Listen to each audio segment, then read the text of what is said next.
کما زنانه چې د خاوند نه بغیر د عذر د طلاق مطالبه کوي او لفظ د طلاق صوتی، نبی علیہ السلام فرمایي په دې زنانه باندې د جنت بوی حرام دی چې دا د خاوند نه د طلاق الفاظ او بار بار په وړ خبره خاوند ته وی مال طلاق.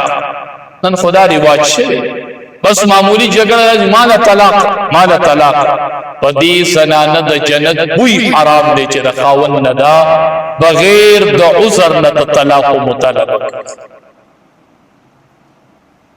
دا اکثر کارونه چې کیږي ټول د غصې په حالت مونږ نه بې صبري وشي، بې صبري رانه وشي. کله ناکله سړی غربت ډیر گیر کې جو بې صبري تې نه وشي.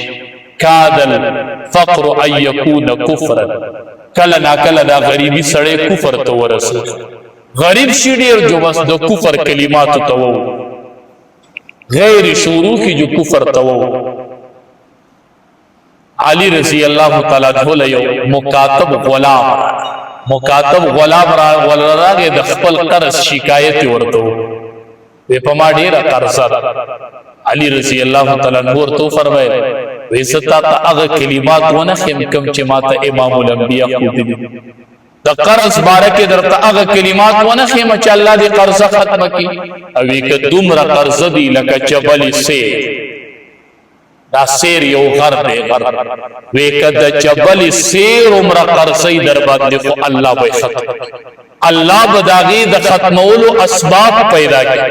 وی درته نخیما چې ما خپل محبوب خودلی دی، وی ولی راته نخی وی ما ته نبی علیہ السلام خودلی اللهم اکفینی بحلالک عن حرامک واغننی بفضلک عمن سواک. دا چې په چا قرض وی چې د جبل سیر عمره د سیر غر عمره قرض در باندې الله به د ختمولو اسباب پیدا کوي. دا دعا کوا دا ما خپل محبوب امام الانبیاء خو ترمذی شریف کی روایت وی دا ما ته نبی علیہ السلام خود لیدا اللهم اکفینی بحلالک عن حرامک واغننی بفضلک عمن سوا.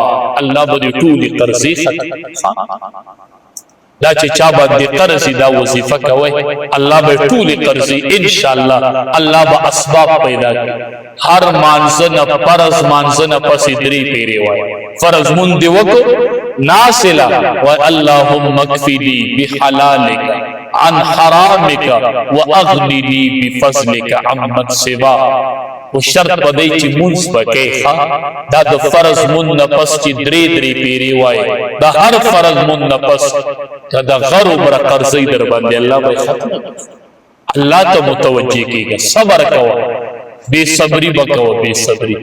اول خو کوم سوچو عبادت زمون په هغه طریقه نه چې کومه طریقه د قبلېدو ده، نو سبا زمون دعا قبول شي، سبا زمون دعا قبول شي. عبادت په هغه طریقه نه. حدیث مبارک کې راځي